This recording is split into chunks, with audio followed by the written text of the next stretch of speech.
I'm unable to heal after my wife betrayed me a year ago.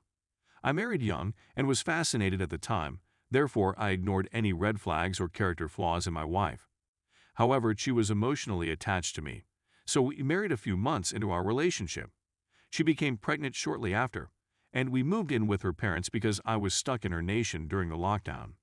Anyway, because we were in a serious relationship, I thought it was superfluous for her to have male friends on her Instagram account. She was fine with everything until I was going to delete her so-called relative, who was actually a cover-up and a person with whom she had some type of friendship/a short thing. I didn't realize it was her ex till later. She argued with me about it and then re-added him. Now, I know she lied about her encounters multiple times, if not large falsehoods, then tiny lies that she later amended. Keep in mind that I didn't mind it, but it was the fact that she lied about it that bothered me.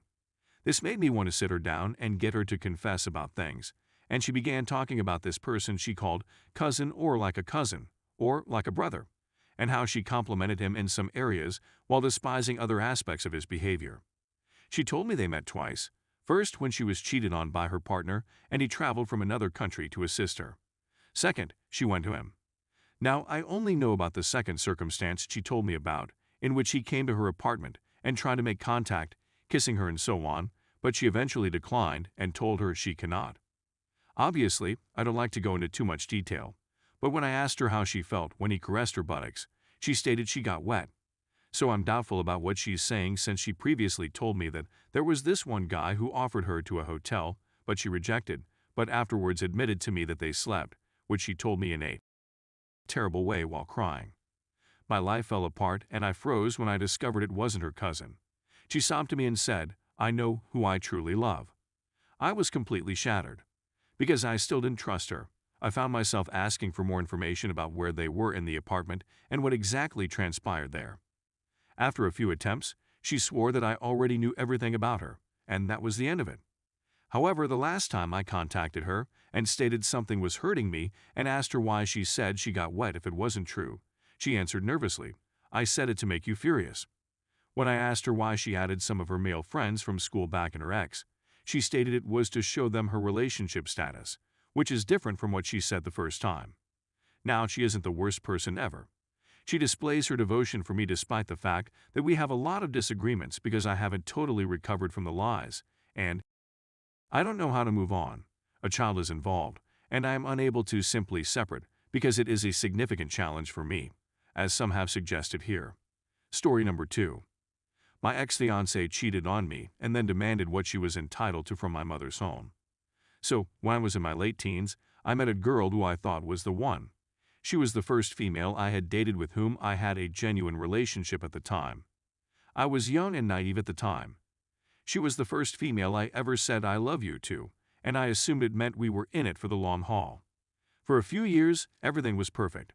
Then she got a second job at a liquor shop to supplement her income, so she could buy a car and start thinking about moving out of her mother's house. I felt that was admirable. On that point, I wholeheartedly agreed with her. I was still living at home with my mother, and the construction job I was doing didn't pay enough for me to move out and have a car. We could surely afford a place of our own with her working 2 jobs. After a few months of working at the booze store, including one robbery in which a guy struck her in the head, she began to act strangely. I attributed it to the robbery incident. That messed with her a little. It didn't set off any warning bells, but she had purchased a car and began giving one of her male employees rides home when her shift ended. I didn't think anything of it. That's all there was to it. Not only through her coworkers, but also from her best friend, did I learn that she had been cheating on me with this guy after they left work. She cried and denied it when I challenged her about it. I was madly in love. I trusted her. I just assumed it was jealousy rumors. My friend mentioned traveling to Mexico for a trip with the boys. I never flown on a plane before, let alone abroad of Canada, so I was ecstatic. I had some money saved up from work, so 4 of us went, without my girlfriend. I cheated. While in Mexico, I still feel terrible about it, but back then, 15 years ago, I guess I was simply trying to get back at her. When I returned to Canada, I felt so guilty that I immediately went to a jewelry store and purchased an engagement ring. So yes, I used Chandler Bing to find it. She said yes, and everything was back to normal. We had been married for a year and a half. She was still living with her mother, and I was still with mine. During this time, she broke up with me 4 times for the silliest of reasons. She once came over to my house, and her clothes were still wet from when I washed them. Near, but not quite. She stormed out, opening the dryer and grabbing her clothing. When she got home, she dumped me. That was the first occasion. I was devastated. It happened a few more times after that, but they were minor. I wasn't concerned. After the 3rd time, everything was fine. I was out of town on a business training session the last time we split up. On Valentine's Day, I contacted her from my hotel and asked how she planned to celebrate. We have to talk. That's how she began every breakup. I was done at this point. She stated that she wasn't sure whether this was what she wanted to do with her life, yada yada. I concurred. I didn't want a female who would break up with me whenever she was sad. I told her to come over when I got home, bring me the ring, and I'd give her anything she had left at my mother's house. Isn't it simple? Not at all. This is where she goes when she shows up to my mother's place with her mother in tow. She hands me the ring, and I hand her the clothes she left behind, some shampoo and a DVD copy of The Notebook that I paid for but didn't want. She appeared perplexed. I inquired as to the nature of the situation. She looked me in the eyes and said, "Shouldn't I get more?" I assumed I had misheard her. I inquired as to what she meant. Well, we were engaged, so I suppose I should get more stuff. Do I have a right to have?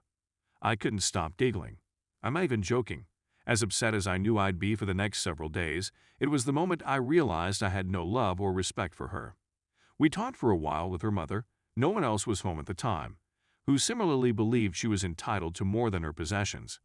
I kicked them out after about 5 minutes of them pointing at everything in my mother's house and stating they wanted it. Bye, good luck, I said to her as she stood at the front step, looking like she wanted to fix something. You're going to need it. You both. The bullet was effectively avoided.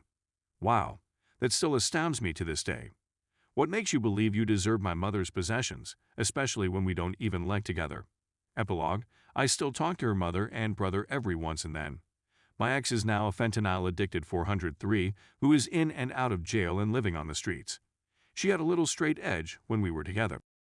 Even refused to try marijuana with me and just drank infrequently. It astounds me when her brother tells me about finding her sleeping in alleys and talking about the government spraying meth in the air to kill homeless people. She also speaks quite ghetto, which is strange considering she was so proper when we were together. I'm always curious what would happen if I happened to see her working on a street corner. I'd probably feel nothing but pity for her at this stage in my life. That's all I've got. I'm still baffled as to how she departed as hard as she did. Unfortunate. Edit. Some typos have been corrected. I also came up with an amusing tidbit that I thought I'd share. This girl was unable to drive. She got a car, a maroon-colored POS, and drove it for maybe a month before wrecking it.